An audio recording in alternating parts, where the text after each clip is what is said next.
Admiral Zexthu stood on the bridge of the Worldbreaker, watching the stars through the massive viewing screen. His 6 arms moved across the control panels with practiced ease. The ship was 3 miles long and carried enough firepower to destroy entire cities in minutes. Behind him, dozens of crew members worked at their stations, their scaled skin gleaming under the blue lights. The Kethvar had been conquering planets for over 200 years. They had taken 47 worlds without losing a single major battle. Their method was simple and effective. Show up with overwhelming force, demonstrate their power by destroying something important, then demand surrender. Most species gave up immediately when they saw what the Dominion could do. "Admiral," called Sub-Commander Velnax from her station, "we have the final report on the target world." Zexthu turned his large head toward her. His yellow eyes focused on the data pad she held. "Tell me about this Earth," Velnax read from the screen. "Third planet from a yellow star. Single large moon. The inhabitants call themselves humans.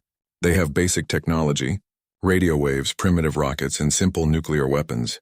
Population around 8 billion. 8 billion? Zexthu made a clicking sound that meant amusement in Kethvar language. So many of them crowded on one world. They must be very weak individually. The scans show they fight among themselves constantly, Velnax continued. Hundreds of separate nations. They cannot even unite their own species. Zexthu nodded. This was typical. Most species they conquered were divided and unable to work together when the Dominion arrived. Fear made them turn on each other instead of facing the real threat. "What about their military strength?" he asked. "Laughable," replied Weapons Officer Crixtel from across the bridge. "Their most advanced ships barely leave their atmosphere. Their weapons use chemical explosives and metal projectiles. They would need 1,000 years to match even our oldest technology." Zexthu walked to the tactical display. A 3-dimensional image of Earth appeared, rotating slowly. Blue oceans, green and brown land masses, white clouds. It looked peaceful, almost beautiful. Nothing like the volcanic hell world of Kethvar Prime where his people had evolved. "How long for complete conquest?" he asked. 72 hours, Admiral," Crixtel answered immediately. "That includes time for surrender negotiations and establishing control over major population centers." 72 hours seems too long for such a primitive world, Zexthu said. "Let us make it 48.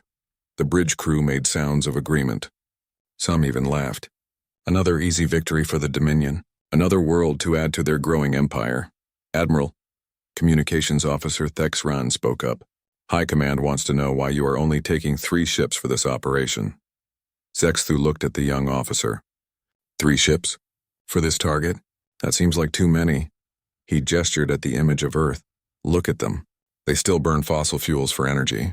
They fight with metal tubes that throw pieces of metal. Taking the full fleet would be wasteful. But protocol says..." "Protocol was written for real threats," Zexthu interrupted. "This is not a threat. This is pest control. The Worldbreaker could handle Earth alone, but regulations required at least 3 ships for any conquest operation. So Zexthu had brought 2 smaller vessels. The Flame's Edge and Stormcaller. Each of those ships could destroy Earth's entire space program in minutes. "Set course for the Sol system," Zexthu ordered. "Maximum speed." The stars shifted as the ship turned. The jump to hyperspace was smooth and quiet. In 6 days they would reach Earth. In 8 days it would be over. During the journey, Zexthu studied the intelligence reports. The humans were interesting in their complete lack of unity. They had nearly destroyed themselves several times with their own weapons. They poisoned their own planet with industrial waste. They fought wars over resources, territory, and ideas. "Look at this," Velnax said, showing him a video file. "They send their young males to fight wars. The young males actually volunteer for this." Zexthu watched the footage of human soldiers. They looked small and weak. Their skin had no natural armor. They carried simple weapons and wore artificial protection that looked thin and useless. "They are brave, at least," he admitted. "Foolishly brave." "Brave or stupid?" Velnax asked. "With humans, there might be no difference." The intelligence showed humans had something called special forces, soldiers who trained for extreme situations. Zexthu found their methods amusing. They jumped from aircraft without wings. They swam underwater for long distances. They climbed mountains and crossed deserts for training. Why do they torture themselves like this? Weapons Officer Crixtel wondered. "Perhaps they enjoy suffering," Zexthu replied. "Some species are strange that way." The reports also mentioned human heroes, individuals who died saving others instead of themselves. This concept confused the Kethvar completely. In their culture, survival was everything. A dead hero was just dead. Here's something odd, Velnak said, reading another file. Humans have something they call fiction. They create stories about fighting aliens from space. Zexthu looked at the entertainment files. Movies about alien invasions, books about space wars, games where humans fought monsters from other worlds. They fantasize about our arrival, he said. How pathetic. They dream about being heroes in wars they cannot win.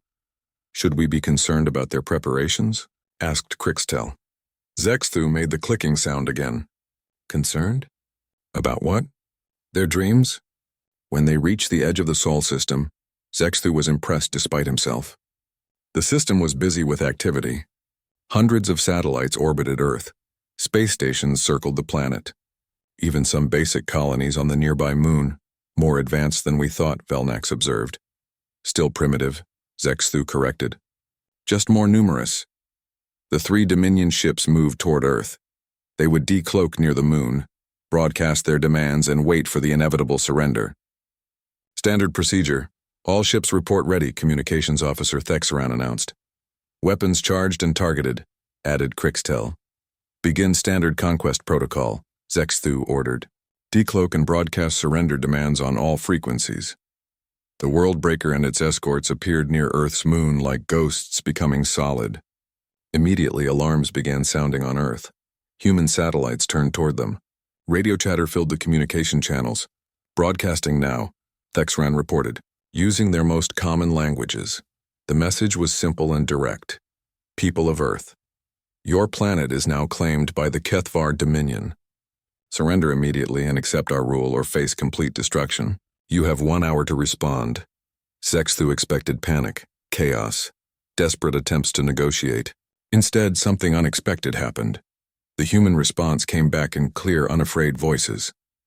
Unknown ships. This is Earth Defense Command. You are ordered to withdraw from our system immediately. Any hostile action will be met with appropriate force.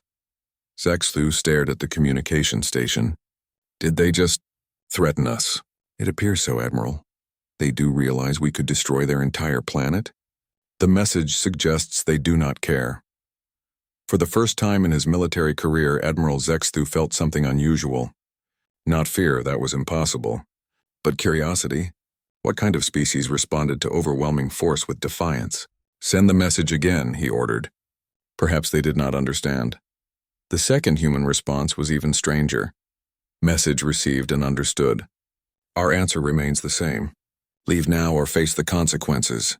Zexthu looked at his crew. They seemed as confused as he felt. This had never happened before. Admiral, Velnak said quietly.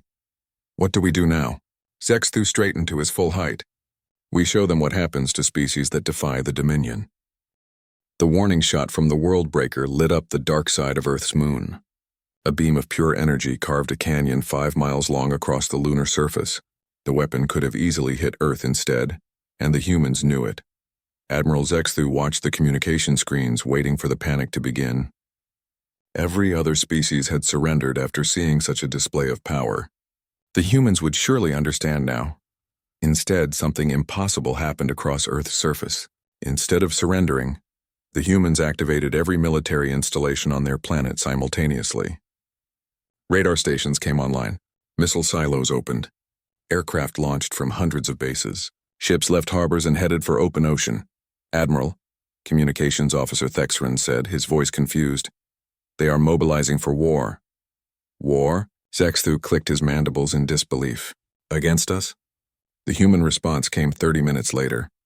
This time it was broadcast on every frequency they could reach, as if they wanted the entire galaxy to hear. Alien vessels, you have fired upon human territory. This is an act of war. Earth's military forces are now authorized to use all necessary force to defend our world. You brought this fight to us. Now see how humans fight back. Zexthu stared at the screen. In 200 years of conquest, no species had ever declared war on the Dominion. They begged, they negotiated, they tried to bargain. They never fought back with this kind of determination. Weapons Officer Crixtel, Zexthu said slowly. What are the humans doing now? Crixtal checked his scanners. Admiral, they are launching missiles. Hundreds of them. Missiles? Sexthu almost laughed. They're chemical rockets against our shields? Yes, Admiral. But the missiles are not behaving normally. On the tactical display, Zexathu watched as human missiles rose from Earth. They should have been easy targets for Dominion point defense systems. Instead, something strange was happening.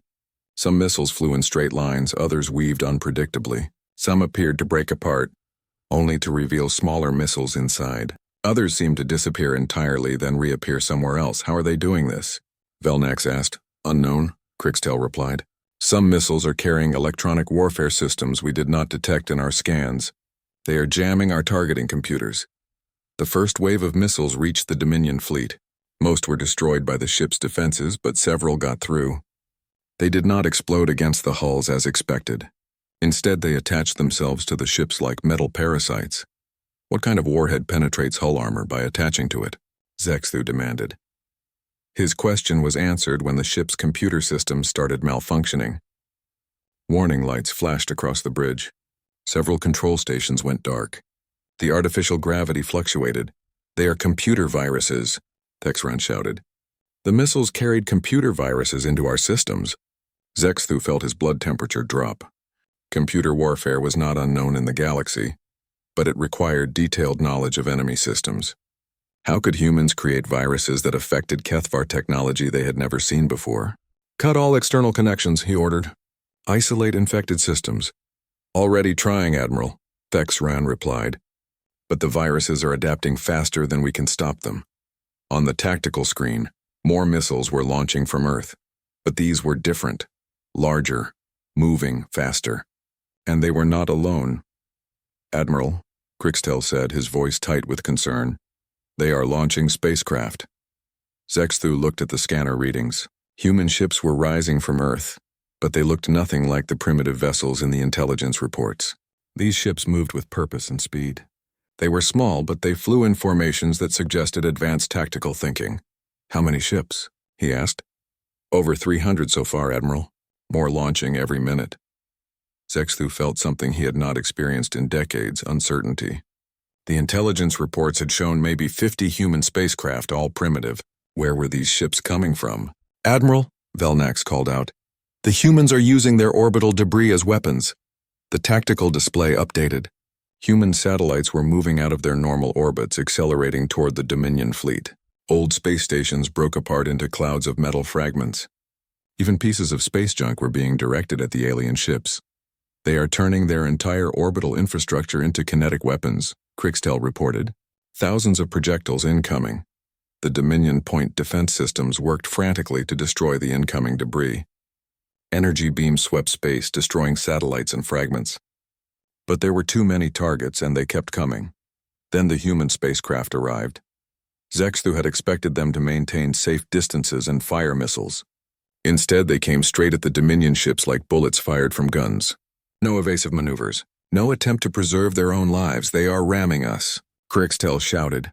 The first human ship hit the Stormcaller's shield and exploded. The shield held, but the explosion damaged several sensor arrays. A second ship hit the same spot before the shield could recharge fully. Then a third. They are calculating the shield refresh rate, Velnax said with growing alarm. Each ship hits exactly where the shield is weakest. More human ships swarmed the flame's edge. They were too small to destroy a Dominion vessel with one hit, but they kept coming. Like insects attacking something much larger, they struck again and again and again. Admiral, Texaran reported. The human communications are being broadcast across all channels. They want us to hear what they're saying. Let me hear it. The bridge speakers crackled with human voices. Pilots talking to each other as they flew toward certain death. Eagle Squadron. This is Eagle 1. Target the big ship's weapon ports. Copy, Eagle 1. Remember, we only need to buy time for the heavy missiles. Tiger Squadron, focus on their engines. Even if we can't destroy them, we can slow them down. Understood, Tiger Leader. See you on the other side. Zexthu listened to the calm voices of humans flying to their deaths. They showed no fear, no hesitation. They discussed their suicide attacks like they were planning a routine mission. What kind of species does this? He whispered. The Stormcaller shuddered as more human ships struck its hull. Warning lights flashed as systems failed. The ship's captain sent an urgent message. Admiral, we are taking heavy damage. Request permission to withdraw for repairs. Withdraw? Zextu stared at the communication. A Dominion ship retreating from primitives with chemical rockets. Admiral, Crixtel interrupted. The heavy missiles are incoming. On the screen, massive human missiles approached the fleet. These were not like the earlier weapons. They were huge, moving incredibly fast, and they seemed to be adjusting their course based on the Dominion ship's evasive maneuvers. What are those? Zextu demanded. Intercontinental ballistic missiles, Velnax read from her scanner. But they have been modified with additional boosters and… Admiral, they are carrying nuclear warheads. Nuclear weapons in space? The humans do not seem to care about the radiation. The first nuclear missile detonated against the Flame's Edge's shields. The explosion was visible from Earth as a brief new star. The Dominion ship survived, but its shields were completely drained. Immediately, dozens of human fighters swarmed the defenseless vessel. The Flame's Edge is reporting hull breaches. Thexaran announced. They have humans on board. Zextu could not believe what he was hearing. Humans were boarding a Dominion ship during active combat. It was tactically insane. Boarding actions happened after enemies were disabled, not while they were still fighting. How did they get on board? They landed their ships directly on the hull and cut their way inside. Through the communication system, Zextu could hear the sounds of fighting inside the Flame's Edge. Kethvar crew members screaming warnings. The sound of human weapons firing. Explosions echoing through corridors. Then impossibly human voices came through the ship's communication system. Alien ship, this is Captain Sarah Chen of Earth Defense Forces. Your vessel is now under human control. Surrender immediately or we will detonate charges throughout your ship. Admiral Zextu stood frozen on his bridge. In less than 2 hours, humans had damaged 2 of his ships and captured 1 of them. These were supposed to be primitives who surrendered at the first sign of superior force. Admiral, Velnax said quietly. What are your orders? For the first time in his career, Admiral Zextu had no answer. The sounds coming from the captured Flame's Edge grew worse every minute. Admiral Zextu listened to his own people screaming as humans took control of their ship section by section. What disturbed him most was not the violence, but how organized the humans sounded. Deck 3 secured. Moving to engineering. Weapons control offline. They destroyed the control panels instead of trying to use them. Medical bay clear. These aliens need different air than us, but we can work with that. The humans were not just fighting randomly. They had a plan. Somehow they understood enough about Kethvar ship design to know exactly where to go and what to destroy. Admiral, Communications Officer Thexran said, Captain Sarah Chen is requesting to speak with you directly. A human wants to negotiate with me? She says she has a proposal. Zextu could not believe the situation. A primitive species was offering to negotiate from a position they had gained by force. This violated everything he understood about galactic warfare. Put her through. The main screen flickered, then showed the bridge of the Flame's Edge. Several Kethvar crew members sat against the walls with their hands bound. Human soldiers in breathing masks guarded them. In the center stood a small human female with short dark hair and determined eyes. I am Captain Sarah Chen, she said. You must be the admiral in charge of this invasion. I am Admiral Zextu of the Kethvar Dominion. You will return my ship immediately. Captain Chen smiled. It was not a friendly expression. I don't think so. We need to talk. You are in no position to make demands, human. Really? Chen gestured around the captured bridge. We control one of your ships. We have 40 of your crew as prisoners, and we have nuclear missiles aimed at your remaining vessels. I think we are in exactly the right position to make demands. Zextu felt his chest tighten. This human spoke with absolute confidence, as if capturing a Dominion warship was routine for her species. What do you want? He asked. First, I want you to understand something about humans, Chen said. We have been fighting for our entire existence. Not just against each other, but against our planet itself. Earth has tried to kill us with ice ages, volcanic eruptions, asteroid impacts, plagues, storms, droughts, and floods. We are still here because we do not give up, ever. Your planet tried to kill you. Our planet is actively hostile to life. Most worlds we have discovered are much safer than Earth. You probably evolved on a nice, stable world where the biggest danger was other members of your species. Zextu thought about Kethvar Prime, hot and volcanic, but predictable. The seasons came and went on schedule. Natural disasters were rare and manageable. Earth is different, Chen continued. Earth is a nightmare world that builds survivors. Everything here wants to kill us. The weather, the animals, the diseases, even the ground beneath our feet.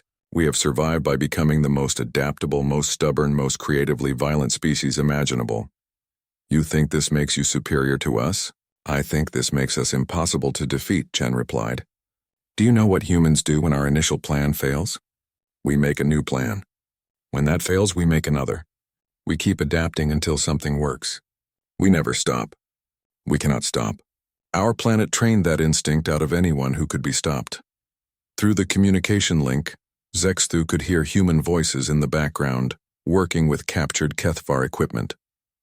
They were already learning how to use alien technology. Admiral, Weapons Officer Crixtel interrupted. The humans are launching more ships from Earth. Different designs this time.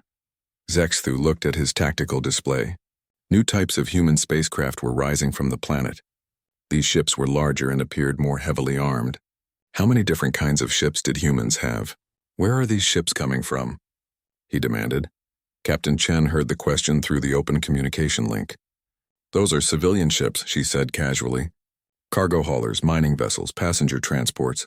We are converting them to military use. Converting them? During combat? Humans are very good at improvisation, Admiral.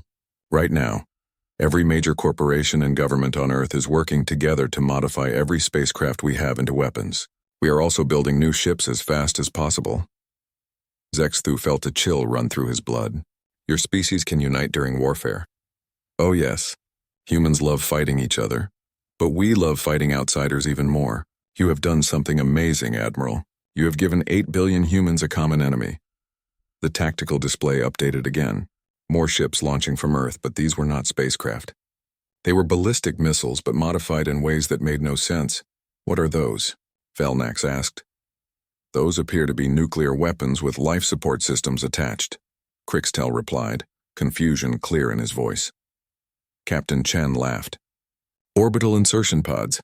We are launching soldiers directly at your ships using modified intercontinental ballistic missiles. Human Marines in powered armor, armed with cutting tools and explosives. You are firing your own people at us like bullets? Human Marines volunteer for this kind of mission. They consider it exciting. Admiral Zexthu stared at the human captain. Your people volunteer to be fired at enemy ships and missiles? Admiral, I need you to understand something about human military culture. Our soldiers do not fight because they are ordered to. They fight because they want to. We have military units that specialize in impossible missions. They train for years to do exactly what you are seeing today. Through the ship's sensors, Zexthu watched as the first human insertion pod struck his remaining ships. The pods attached to the hulls and began cutting through the armor. Within minutes, armed humans were fighting their way inside both vessels. This is insane, he whispered. This is Tuesday, Captain Chen corrected. Admiral, let me tell you about human special forces. We have soldiers who jump out of aircraft at night, land in enemy territory and complete missions behind enemy lines. We have sailors who travel underwater in tiny metal tubes for months at a time. We have pilots who fly machines that should not be able to stay in the air. The communication board lit up with distress calls from his other ships. Human Marines were inside both vessels, fighting deck by deck through the corridors. But most importantly, Chen continued, we have a saying, adapt, improvise, overcome. When our plans fail, we do not surrender. We change the plan. When our weapons break, we use rocks. When we run out of rocks, we use our hands. When we run out of hands, we use our teeth. Admiral, Thexaran called out urgently. The Stormcaller reports that humans are using kitchen knives as weapons. They took them from the ship's galley. They are fighting with cooking utensils? Captain Chen nodded. Human soldiers use whatever is available. Our Marines train to fight with improvised weapons. Give a human Marine a zero-gravity environment and a few pieces of metal, and they will turn those pieces into deadly weapons. Zexthu watched his tactical display as more human ships approached his fleet, but now he noticed something that made his chest tight with fear. The human ships were not just attacking randomly. They were learning from each attack, adjusting their tactics based on what worked and what did not. You are studying our defenses, he said. Of course. Every attack gives us more information about your ships, your weapons, your tactics. By now, we probably understand your technology better than you do. That is impossible. Admiral, humans have been reverse engineering alien technology for about 4 hours now. Our best scientists are currently taking apart everything we capture from your ships. In 2 days, we will probably have weapons based on your own designs. The communication board erupted with new reports. Both his remaining ships were reporting that humans had reached critical systems. Engineering sections were under attack. Weapon controls were being destroyed.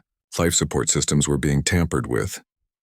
Admiral, Velnak said quietly, they are not trying to capture our ships intact. They are sabotaging them. Captain Chen heard this through the open channel. We do not need to capture your ships, Admiral. We just need to stop you from using them against Earth. Human engineers are currently installing explosive charges throughout your vessels. If you try to withdraw, we will detonate those charges. Zexthu realized with growing horror that he was trapped. His superior technology meant nothing if humans could get close enough to attack with hand tools. His overwhelming firepower was useless if they could sabotage his ships from the inside. What do you want from us? He asked. I want you to send a message to your Dominion, Captain Chen said. Tell them that Earth is off limits. Tell them that humans do not surrender. Tell them that if they come here looking for an easy conquest, they will find 8 billion apex predators who have spent their entire evolutionary history learning how to kill things that are bigger and stronger than they are. Admiral Zexthu looked around his bridge. His crew stared at him with fear in their eyes. For the first time in Dominion history, they were losing a battle against a primitive species. And if we refuse? Captain Chen's smile became sharp and predatory. Then we will take your ships apart piece by piece, learn everything we can about your technology, and use that knowledge to build a fleet that can reach your home world. How do you think your people would react to a human invasion, Admiral? For the first time in his life, Admiral Zexthu understood what it meant to be afraid. Admiral Zexthu ordered his science officers to run deep scans of Earth, while his Marines tried to retake the captured sections of his ships. The results that came back changed everything he thought he knew about the galaxy.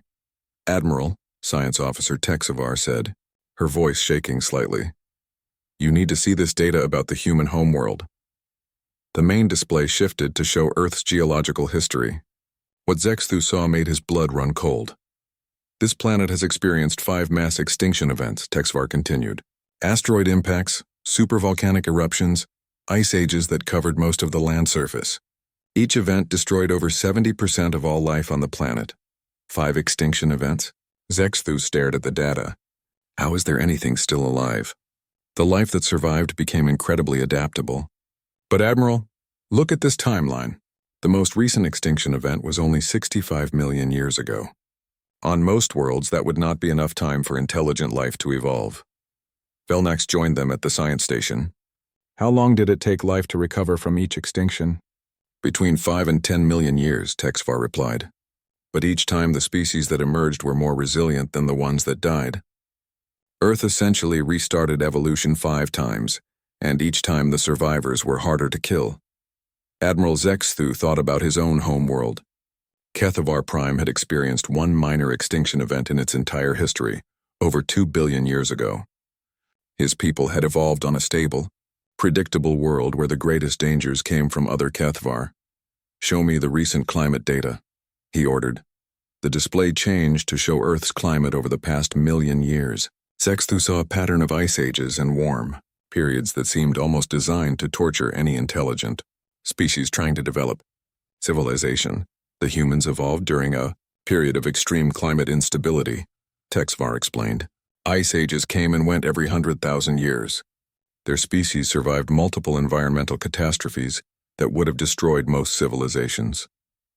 No wonder they are so adaptable, Velnax whispered.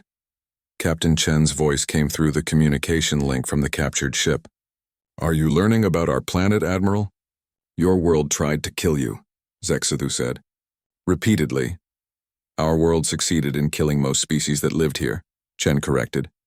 We are what was left over. We are the survivors of survivors of survivors, going back millions of generations. The science data continued scrolling across the screen. Zexthu saw evidence of volcanic eruptions that had darkened the sky for years, asteroid impacts that had boiled the oceans, ice ages that had frozen most of the planet solid. Look at this, Texavar said, highlighting a section of data. Humans developed agriculture only 12,000 years ago. But in that short time they have spread across their entire planet, including areas that should be uninhabitable. What kind of areas? Deserts where the temperature reaches 60 degrees Celsius. Arctic regions where it drops to -40 degrees. Mountain ranges where the air is too thin to breathe. Ocean areas where they build floating cities. They even have permanent research stations at both polar ice caps. Zexthu felt his chest tighten. The Kethavar had never colonized the most extreme regions of their own planet. Humans lived everywhere on theirs, no matter how hostile the environment. "Admiral," Weapons Officer Crixtel called out. "The humans have taken engineering on the Stormcaller. They are sending us technical specifications." "Technical specifications?" "They have reverse-engineered our hyperdrive system." In 4 hours, the communication screen lit up with detailed technical drawings. Human scientists had not only figured out how Dominion hyperdrives worked, they had identified several ways to improve the design. Captain Chen appeared on screen again. "Your technology is impressive, Admiral, but it is designed for stable, predictable conditions. Humans build technology that works when everything is going wrong." "What do you mean?" "Your ships are built for normal space combat between organized fleets. Human ships are built to work when they are damaged, when their crews are dead, when their life support is failing, and when they are completely outnumbered." Through the tactical display, Zexthu watched more human ships arriving from Earth, but these were not military vessels. They were construction ships, mining equipment, even passenger transports that had been hastily armed with improvised weapons. "You are sending civilian ships into battle?" "Admiral, every human civilian ship is built to survive in space for extended periods. Our cargo haulers can operate for months without resupply. Our mining ships are built to work in asteroid fields where a single mistake means death. Our passenger ships have enough redundant safety systems to survive almost any disaster." Zexthu studied the approaching civilian fleet. The ships looked crude compared to Dominion designs, but they were built like fortresses. Multiple hull layers, redundant systems, and enough armor to survive impacts that would destroy most military vessels. "Your civilian ships are more heavily armored than our warships," he realized. "Human, civilian ships have to survive in a universe that is actively trying to kill them. Your warships only have to fight other warships." The science data updated again. Texavar had found information about human industrial capacity. "Admiral, look at this. Humans can convert their entire industrial base to military production in a matter of months. During their last global war, they built over 300,000 aircraft in 4 years. 300,000? That was with 1940s technology. Their current industrial capacity is thousands of times greater." Zexthu stared at the numbers. The entire Dominion fleet contained fewer than 50,000 ships of all types, built over 2 centuries. Humans could potentially build more ships in a single year than the Dominion had ever constructed. "Captain Chen," he said into the communication link, "how many ships can your species build?" "How many do we need, Admiral?" The answer sent ice through his veins. Humans were not asking how many ships they could afford to build. They were asking how many ships they needed to win. "Admiral," Texran interrupted, "we are receiving communications from across human space. They are coordinating their entire planetary defense network." "Let me hear it." The communication channels filled with human voices speaking in dozens of different languages. But despite the language barriers, they were clearly working together with military precision. "Moscow Control. This is New York. We have visual confirmation of alien ship movements. Copy. New York. Beijing reports their missile batteries are armed and ready. Tokyo to all stations. Civilian evacuation is complete. All non-military personnel are in hardened shelters. London to orbital platforms, prepare for coordinated strike on my mark." Zexthu listened to the calm, professional voices of humans preparing for a war they knew might destroy their civilization. They showed no panic, no fear, only grim determination. "Captain Chen," he said, "your people seem very calm for primitives facing extinction." "Admiral, humans have been facing extinction since we first developed consciousness. We have survived ice ages, plagues, natural disasters, and countless wars. We have been preparing for this moment our entire evolutionary history." "Preparing for what moment?" "The moment when something from outside Earth tried to destroy us." "We have been waiting for you, Admiral." "Not you specifically, but someone like you. We knew that eventually we would face an enemy from space. We have been getting ready for that fight for thousands of years." The tactical display showed human forces moving across their solar system with coordination that seemed impossible. for a species that had never fought a space war before. How? Are you coordinating all of this? Sexthu asked. Humans have been fighting wars for our entire recorded history, Admiral. We know how to organize military campaigns. We know how to coordinate logistics across vast distances. We know how to maintain command and control when everything is falling apart. Most importantly, we know how to fight when we are losing. And you are losing? Captain Chen's smile was sharp and predatory. Admiral, we have been losing since the moment your ships appeared. We are outgunned, outnumbered, and out-technologied. But humans do our best work when we are losing. That is when we get creative. The communication board erupted with new reports. Human forces had successfully sabotaged all 3 Dominion ships. His fleet was dead in space, with human marines controlling critical systems throughout all his vessels. Admiral, Velnak said quietly, we have lost operational control of our entire fleet. For the first time in his military career, Admiral Sexthu faced the impossible. Defeat at the hands of a primitive species that should have surrendered hours ago. Captain Chen, he said finally. What happens now? Now, Admiral, you learn what it really means to fight humans.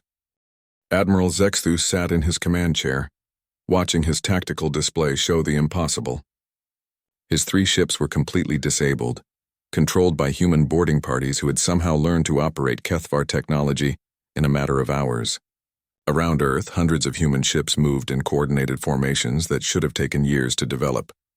Admiral, Communications Officer Thexerin said quietly, High Command is requesting a status report. Sexthu stared at the communication panel. How could he explain this to the Dominion leadership?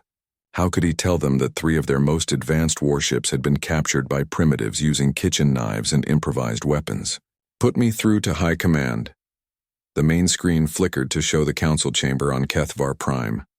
7 High Commanders sat in their ceremonial chairs, their scaled faces showing confidence and expectation. Behind them, dozens of military advisors waited for news of another easy victory. Admiral Sexthu, High Commander Yextal, spoke first. Report on the conquest of Earth. High Commander, Sexthu began, then stopped. How could he even begin to explain what had happened? Admiral, we are waiting for your report. High Commander, the conquest has encountered complications. The silence from the council chamber was deafening. High Commander Yextal leaned forward in his chair. Complications? Against a primitive species?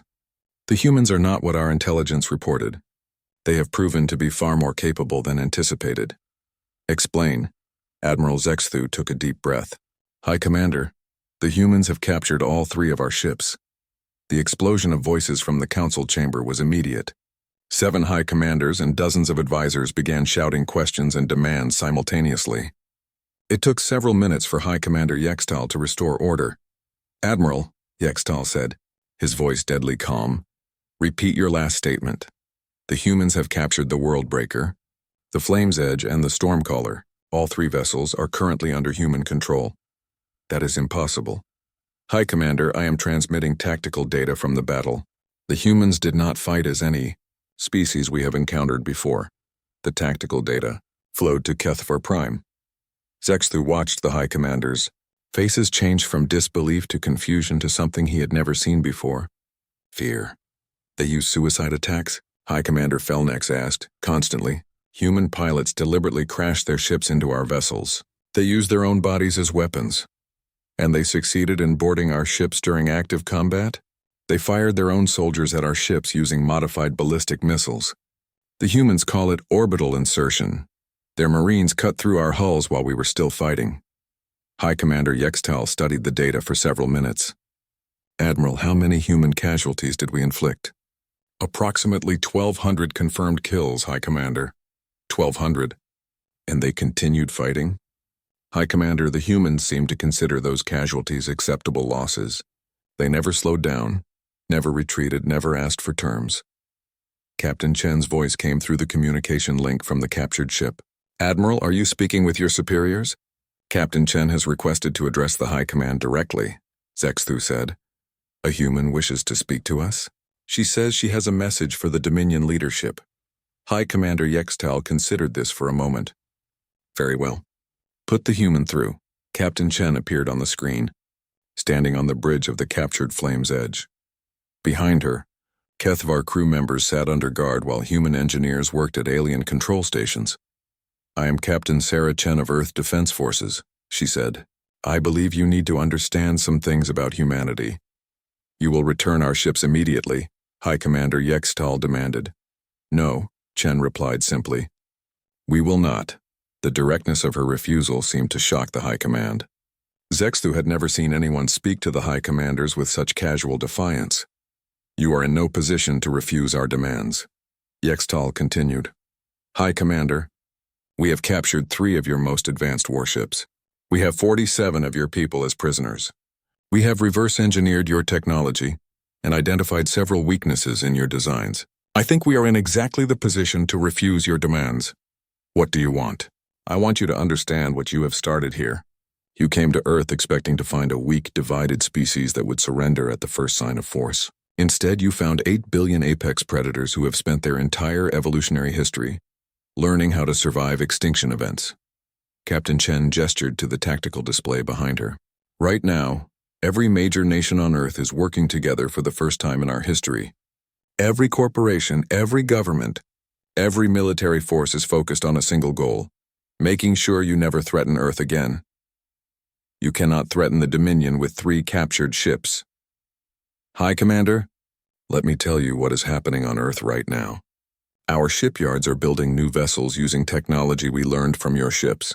Our weapons manufacturers are developing new missiles based on your shield frequencies. Our computer specialists are creating viruses specifically designed to attack Kethvar systems." The camera view expanded to show human engineers working throughout the captured ship. They moved with confidence and purpose, as if they had been working with alien technology for years instead of hours. "But most importantly," Chen continued, "we are doing something that no other species in your empire has ever done. We are preparing to take this fight to you." High Commander Yextal leaned back in his chair.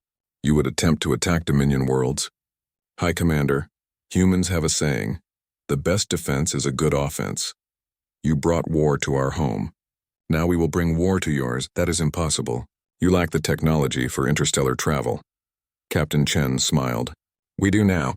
Thanks to your ships, we have hyperdrive technology. Thanks to your navigation computers, we have the location of every Dominion world. Thanks to your communication systems, we can coordinate attacks across multiple star systems." Admiral Zexthu watched the High Commanders' faces. He could see the same realization dawning on them that had struck him hours earlier. The Dominion had not encountered a primitive species. They had encountered something far more dangerous. "You would risk your entire civilization on a war you cannot win?" High Commander Yextal asked. "High Commander, our civilization has been at risk our entire existence. We have survived ice ages, asteroid impacts, supervolcanic eruptions, and 5 mass extinction events. We do not fear extinction because we have been fighting it since we first developed consciousness." The communication screen split to show views from around Earth. Human shipyards working at maximum capacity. Military bases coordinating global defense networks. Cities where billions of humans continued their daily lives while preparing for interstellar war. "Look at your tactical data, High Commander," Chen said. "We have been fighting for 6 hours. In that time, we have captured 3 of your ships, reverse-engineered your technology, and begun mass production of hybrid human Kethvar weapons. How long do you think it will take us to build a fleet that can reach Kethvar Prime?" High Commander Yextal studied the data streaming from Earth. Industrial output that exceeded Dominion capacity. Scientific advancement at a rate that seemed impossible. Military coordination across an entire planet. What do you propose? He asked finally. Simple. You leave Earth alone. Forever. You add our solar system to your maps as off-limits to all Dominion forces. And you spread the word to every species in the galaxy. Humans do not surrender. And if we refuse? Captain Chen's expression became cold and predatory. Then you will discover what happens when you give a species that survived 5 extinction events the motivation and technology to commit one. The silence in the council chamber stretched for long minutes. Finally, High Commander Yextal spoke. We will consider your terms. You have 24 hours, Chen replied. After that, the first human fleet will launch for Kethvar Prime. I suggest you use that time wisely. The communication link ended, leaving the council chamber in stunned silence. Admiral Zexthu looked at his disabled fleet, then at the growing swarm of human ships around Earth. For the first time in Dominion history, they had encountered a species that was not afraid of them. "Hi, Commander," he said quietly. "I recommend we accept their terms." "Why?" "Because, High Commander, I have seen what humans do when they are losing. I do not want to see what they do when they are winning." As the Dominion fleet prepared to withdraw from the Sol system, news of Earth's resistance began spreading across the galaxy. On dozens of worlds, enslaved species looked up at the stars and whispered a word they had forgotten: hope. The humans had shown them something impossible. The Dominion could be defeated. And in the deep space between the stars, other powers that had avoided confronting the Dominion began to reconsider their options. If primitives from a single world could capture Dominion ships, what could an alliance of advanced species accomplish? The age of easy conquest was over. The humans had changed everything. Earth remained free, and the galaxy would never be the same.